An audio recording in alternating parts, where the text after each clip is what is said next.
What's up, everybody? FTWitachi here. You know what it is, bringing you another Animal Crossing New Horizons in-game event guide. This one is going to be for Halloween, and this update is available on September 30th. However, the Halloween event doesn't really begin until October 1st, and it ends on October 31st, which is Halloween, and that's where most of the event will be taking place.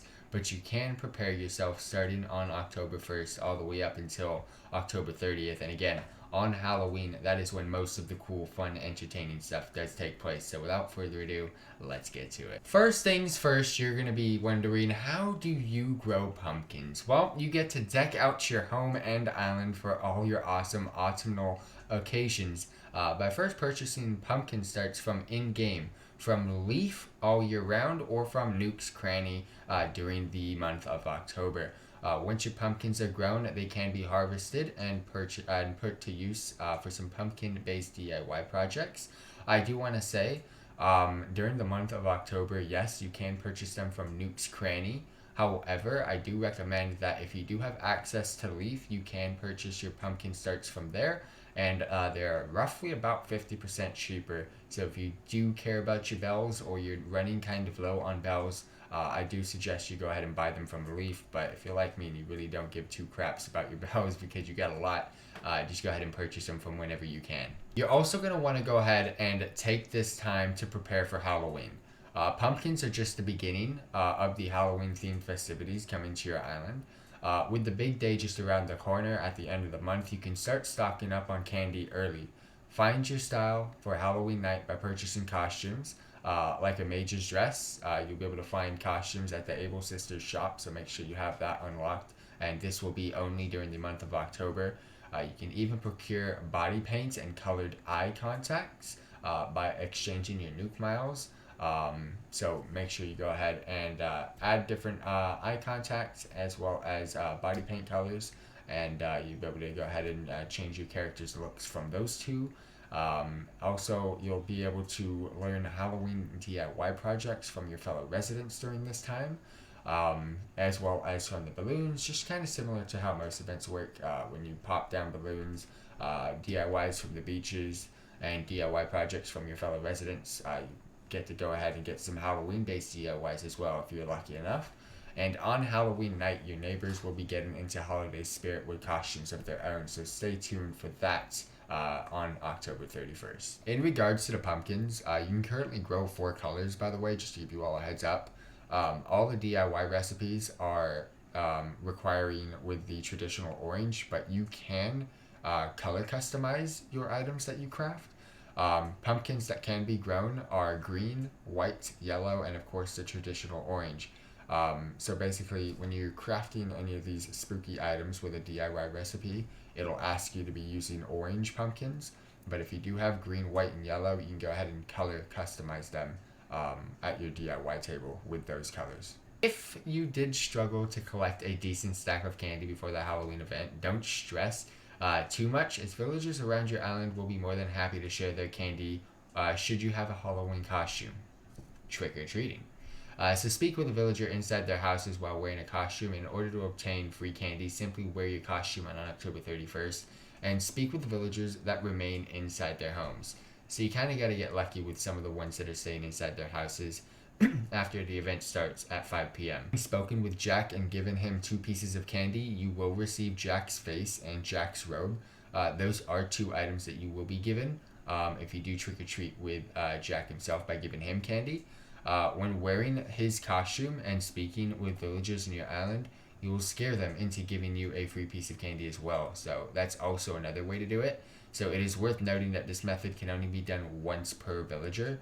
So I recommend that you start off by trick-or-treating with your villagers and getting the candies that way. And then once you have done that with the ones that are in the house, go to every single villager with the Jack's outfit, with his face and Jack's robe, and just go ahead and scare all of your villagers and get candies from them as well. So besides candy, Lollipops are also kind of an exclusive Halloween-themed reward that you can get. It's technically the second exclusive Halloween-themed reward that you can get. It's kind of like a currency. The best way for players to obtain Lollipops is by giving your villagers candy, which is why I also recommend you stock up on candy again. during the Halloween event on October 31st. So trick-or-treating with your villagers gives you candy, but you can also give them candy back to get lollipops. And lollipops are important because upon giving the villager candy, you will receive an item in return. Although the item will be Halloween themed, it is not guaranteed to be a lollipop. So you could get instead a DIY recipe for a new Halloween item, but again, your aim is to get a lollipop, and for this reason, it is recommended to have candies saved up. But again, how to use the lollipops? Lollipops just so happen to be Jack's favorite treat, and after giving him 2 candies and receiving a replica of his costume, he will begin to ask for lollipops in exchange for some unique and exclusive rewards. Upon giving Jack a lollipop, he will reward you with an exclusive DIY recipe for a Halloween-themed item. In total, you will need 3 lollipops in order to obtain all 3 unique recipes. So again, 2 candies, 1 for his head, 1 for his robe, and 3 lollipops, so 5 items in total to get the rest. The DIY recipes are the Spooky Carriage recipe, as well as the 3rd lollipop giving you the Spooky Wand. In total, there is roughly about 17 collectible items or DIYs that you can get. The ones that are available throughout the month, you can get these by obtaining the DIY recipe from Balloons, Messages in Battles, or Villagers, or you can buy these from Nuke's Cranny. There is 1 daily item rotation every single day. There's 1 item on the bottom left of Nuke's Cranny that rotates. So again, you can get these items from that as well. So again, you can purchase it without having to get the DIY to craft it.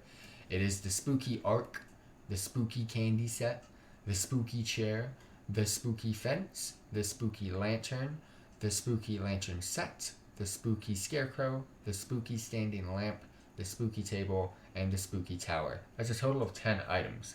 You can also get these on the 31st, but these are the 10 items that you can get before October 31st arrives. The items that are specified to October 31st are, there's 7 of them. So yeah, that's the 17 items. The Spooky Carriage, which is obtained by giving Jack his 1st and 2nd lollipop. You'll be given the Spooky Carriage itself, as well as the DIY recipe. The Spooky Flooring, which is only obtained by giving candy to villagers. The Spooky Garland from villagers. The Spooky Rug from villagers. The Spooky Table Setting is obtained by giving candy to villagers and is also available to purchase from Nuke's Cranny on that day. On Spooky Wall, you can get by giving candy to villagers, and the Spooky Wand is obtained by giving Jack his 3rd lollipop. That is pretty much it. Again, there's a total of 17 DIY and collectible items to get. There's tons of more things to go ahead and do during Halloween, so stay tuned. If you have any questions, post in the comment section down below. I will be live on October 31st playing Animal Crossing New Horizons, so if you do want to come and check out the event live, please be my guest. I'll catch you guys there. Peace out, everybody.